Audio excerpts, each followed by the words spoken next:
बच्चों, आज मैं आपके लिए लेकर के आया हूँ कक्षा 12वीं हिंदी साहित्य में जयशंकर प्रसाद जी के द्वारा लिखा गया एक नाटक है चंद्रगुप्त। उसमें कार्नेलिया का गीत। बच्चों, कार्नेलिया है वो राजा सिकंदर है, उसका एक सेनापति है जिसका नाम है सेल्यूकस निकेटर, उसकी बेटी है। कार्नेलिया का विवाह है चंद्रगुप्त मौर्य के साथ किया गया, जो ऐसा कहा जाता है कि भारत का पहला अंतर्राष्ट्रीय विवाह है।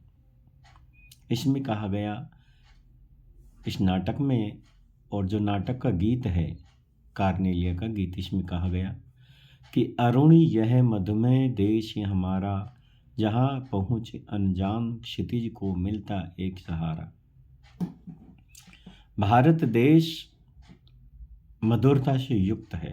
मधुमेह यानी मधुरता से युक्त है।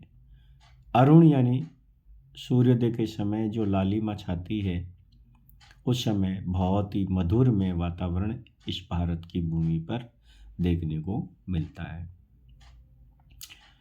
जहाँ पहुँचे अनजान क्षितिज को मिलता एक सहारा।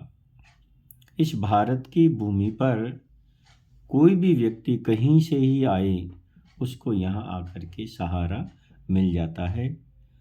क्षितिज कहते हैं वो जगह, वो स्थान, वो दूरी जहाँ से धरती और आसमान मिलते से प्रतीत होते हैं।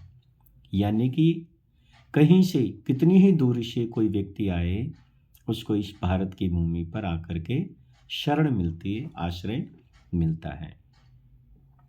सरस तामरस गर्भ विभा पर नाच रही तरुशिखा मनोहर।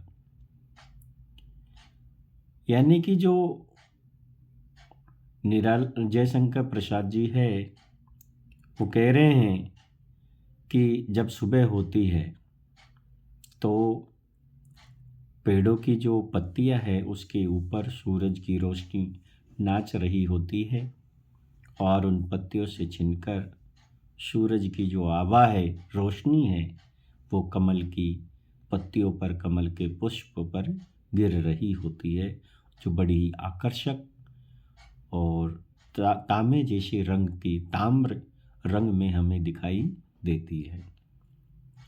छिटका जीवन हरियाली पर मंगल कुमकुम सारा। और कुमकुम यानी कि जैसे मंगलकारी माना जाता है, तो इतनी खूबसूरती चारों तरफ फैल जाती है, इतनी हरियाली इस देश की भूमि पर फैली हुई है कि सब मंगलमय लगता है, सब कुछ अच्छा लगता है। लघु सुरधनु से पंख पकारे, शीतल मलय समीर सहारे। कि जो पक्षी है अपने छोटे छोटे पंखों को फैलाकर, जो धनुष के समान आकृति के लगते हैं, वो उड़ते उड़ते इस भारत की भूमि पर आते हैं, और यहाँ आकर के उन्हें सहारा मिलता है। मलय समीर यानी मलय पर्वत से आने वाली सुगंधित हवा के सहारे वो पक्षी, या उन सुगंधित हवाओं को महसूस करते हुए वो पक्षी इस भारत की भूमि पर आते हैं और अपने आप को अच्छा महसूस करते हैं। उड़ते खग जिस और मुँह किए, समझ नीड़ निज प्यारा। कि वो पक्षी इस भारत की भूमि को अपना घर, अपना घोंसला मानते हुए इस ओर आते हैं और यहाँ शरण प्राप्त करते हैं। नीड़ का मतलब होता है घोंसला या घर। इस भारत की भूमि को ये पक्षी अपना घर ही समझते हैं। बरसाती आंखों के बादल बनते, जहाँ भरे करुणा जल। और करुणा के प्रतीक बादल जो है इस धरती पर खूबसूरत बरसात करते हैं, जैसे इस धरती पर करुणा बरसा रहे हो। लहरें टकराती अनंत को पाकर जहाँ किनारा। भारत की जो भूमि है तीन ओर से समुद्रीय पानी से घिरी हुई है। एक तरफ है हमारा अरब सागर, दूसरी तरफ है बंगाल की खाड़ी और दक्षिण में है हिंद महासागर। तो सागर की लहरें जहाँ कहीं भी उत्पन्न होती है उसको इस भारत के आकर के ही सहारा मिलता है, यहाँ भारत के किनारे आकर के टकराती है और यहीं वो ठहरती है, उसे यहीं ठहराव मिलता है। हेम कुंभले ऊषा सवेरे भरती डुलकाती सुख मेरे, मंदिर ऊँघते रहते हैं जब जगकर रजनी भर तारा।